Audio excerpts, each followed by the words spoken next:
potong abid sing bodho iku ngrusak iku. Salat kok berlebihan kok wiridane jek suwi, wacane kudu sakmene. Malah kadang ana mari carane gedhek ngene. Waduh, kok kabeh kok ana carane. Ndak usah berlebihan begitu biasa mawon. Kok kita ora tau roh piye carane mencintaine umat ning Kanjeng Nabi Muhammad sallallahu alaihi wasallam. Mulane masyhur teng Twitter niku masyhur. Dan ini bisa dikonfirmasi tapi masyhur. Cerita ini saya tidak bilang sahih tapi masyhur. Sayyid Muhammad itu pernah mukasafah di makam Rasulullah. Ketika ada satu kelompok saf awal, Sayyid Muhammad tanya, "Man hum ya Rasulullah?" Qal hum ashabi. Saf kedua masih hum ashabi. Tapi wa mi warohi aswidatun azimah, ada kelompok yang lebih besar banyak sekali. Terus Sayyid Muhammad tanya, "Man hum ya Rasulullah?" Qal hum al-Indonesian. Itu orang-orang Indonesia yang mencintai saya. Ketika beliau sadar sampai beliau bilang saya mencintai Indonesia. Ternyata apa? Maulid di Indonesia itu yang bertato saja muludan. Itu tidak ada di negara lain. Sing ora salat pun muludan. Jadi belum ada orang mencintai Nabi kayak orang apa? Indonesia.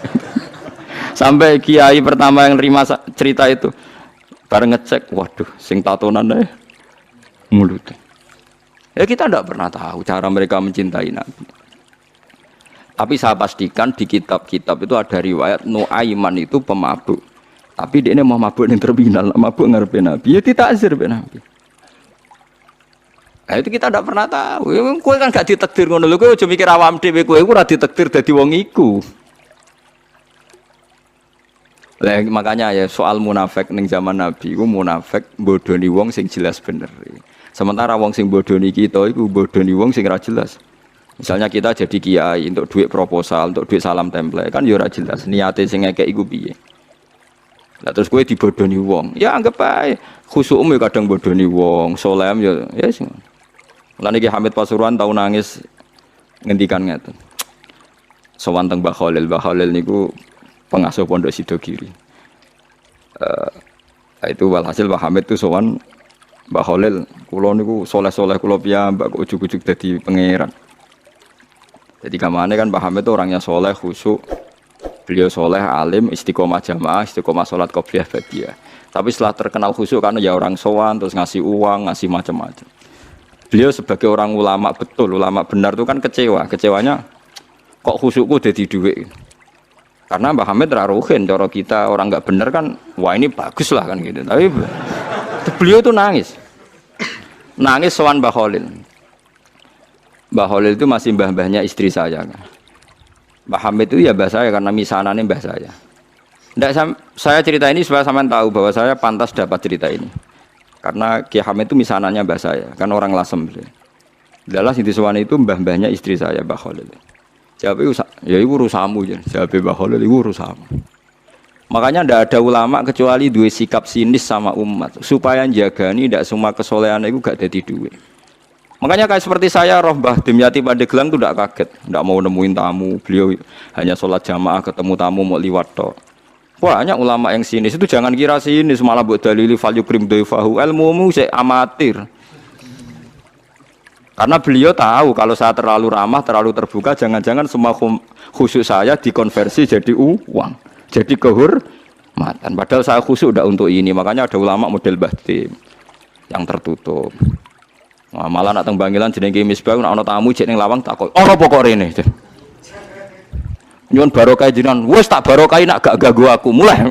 Iya, jajal. Iya, jajal. Tapi ada ulama juga yang hormat sama tamu. Kata guru kula Mbah Mun hormat tamu, Ki Arwani hormat tamu. Karena perintah Nabi fal yukrim dhaifahu. Tapi yang ndak hormat tamu ya banyak. Ya sampean tinggal ngikuti mana. Nah nek kowe ora perlu anut niatan uta ora ana tamune lah. Malah penak kowe sampean penak. Niatan uta ora ana napa? Ora ana tamu. Jadi ulama itu banyak, Anda boleh milih, kefiahnya boleh milih. Tapi sing jelas khusyuk nak ditenani tetap dadi dhuwit. Wong terkenal alim sing sowan akeh, terkenal wali sing sowan akeh, iku nak nganti mbok nikmati iku dadi donya. Saleh dadi napa? Donya. Lah ada kula kan khusyuk semua. Kula nu misoi ruhin mbek ndongakno. Cara pangeran apik misoi, perkara nak misoi terus ruhin rapati seneng, tapi tak misoi terus ya seneng aku wah Gus. Wah, cah jablek tenan. Oh, cah kok eleke ngono. Oh, zaman kula kos teng kota gedhe angger sore baturi kula tak usir. "Fen mulai sakake bojo, mun mboten arep-arep kula." Ya wis teng kriteng cah elek diusir-usir cek teko. Jadi ku sirine kenapa banyak ulama tertutup. Jadi ulama tertutup ya duwe alasan, khawatir semua kesalehannya nanti terkonversi jadi uang. Banyak juga ulama yang senang tamu, senang umat piye iki titipane Kanjeng Nabi dihormati. Ya fakulun ala hakin semuanya benar. Nah, kamu tinggal milih yang mana. Cuma saran saya ke milih ndi wae kan wis ra ono tamu. Jadi ke wis bener. Perkara nih solehmu aman rada tidu, we alhamdulillah. Tapi kadang jadi hasud, lah itu musibah. Jadi wes rada tidu, jadi hasud. Lah itu sekere kok hasud bareng terus. Paham ya? Jadi ini masalah mulane ngaji sing kata. Makanya ulama itu harus ngomong terus sebanyak-banyaknya karena kita tidak pernah tahu potensi sing dikersano Allah Subhanahu wa taala. Nabi Musa itu kalimullah, ternyata donga udan butuh bareh. Riyen para sahabat kados Umar, Sayyidina Ali top-tope sahabat. Mbek Kanjeng Nabi dipesen ya apa kon njaluk donga Uwais Al-Qarni, pemuda desa mau tukang ngangon wedhus. Alim-alime tiyang arek Imam Syafi'i. Niku angger sumpek goleki kancane jenenge Saiban Ar-Ra'i. Saiban alim-alim wong penggaweane ngangon wedhus. Imam Syafi'i dadi qadhi, dihormati mbek raja, ahli fikih formal. Mulya uripe Imam Syafi'i. Tapi nak sumpek goleki Saiban Ar-Ra'i. Mereka anggar kabeh kiai kok duwe dhuwit mulya, kok wong mikir wajar ke tenanan mulang lah, apa-apa terjamin. Tapi nak kiai melarat kabeh, ya repot. Nanti man seneng sholat, lah ora iso buka toko nyerah ora sisi buka. Artinya sama-sama bisa disalahkan. Engko nak kiai sugih ya mulang jare mergo duwe dhuwit. Kiai melarat sregep mulang ya pancen ra ono buka toko nyerah dhuwit. Sama-sama bisa digugat. Makanya Allah bikin nabi macam-macam. Ono sing Nabi Sulaiman sugih blegedu. Ono nabi melarat gudiken, nabi sinten sapa? Ayo. Nabi Nuruhen. Wah hafal ya, bangsa nabi melarat-melarat itu hafal. Kelirune dekne Nabi Ayub pada akhirnya akan kaya. Lah dekne ra iso niru sing pada akhirnya iku. Saiban Ar-Ra'i niku alim-alime tiyang niku Imam Syafi'i ketika tanya jauh sama Saiban Ar-Ra'i itu sampai muridnya itu tersinggung. Saya baca ini di Ihya di beberapa kitab dan di Takwiyah ketika saya ikut majelis muashalah Said Umar Hafid di Langitan. Itu beliau ketika cerita ini. Tapi cerita ini masyhur, bainal ulama emang masyhur. Itu Saiban Ar-Ra'i ditanya. Sampai muridnya Imam Syafi'i tersinggung, misluka tasalu hadzal badi. Alime jenengan kok takok wong bedui. Mergo mengene ngon wedhus, ya wong kumuh. Bareng muridnya ngerti dialek Imam Syafi'i ditakoki Imam Syafi'i cara kowe wedhus wajib zakat ta ora padahal wedhus mau 7 ya. Ala madzhabika am ala madzhabi ya.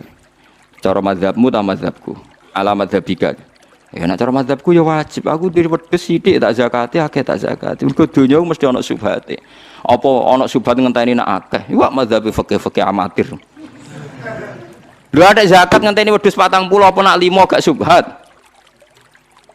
Dagang ada zakatnya ngeteni nak nisab apa nak sidik gak subhat. Dunyane rugen lho sidik lah ke subhate bodoh nak jenenge donya. Lho kita kan lucu kan.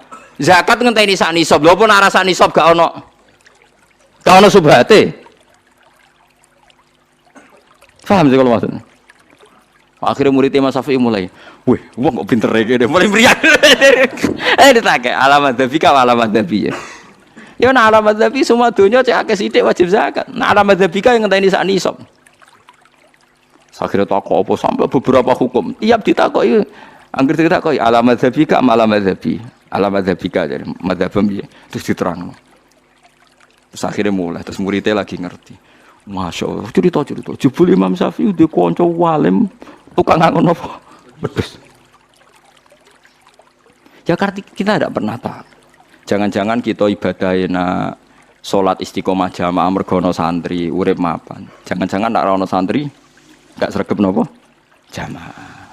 Kita tidak pernah tahu. Jangan-jangan cintanya kita pada kados kula mulang ngeten iki. mulang seneng mergo ana sing ngaji. Jangan-jangan nek sing ngaji wong sitok ora semangat. Lan kula yo duwe murid-murid sitok itu. Tapi tak ulang semangat ngeten. Ngiling-ilingan nek kula mulang ora krana sing ngaji akeh. Ya pancen kepen mulang.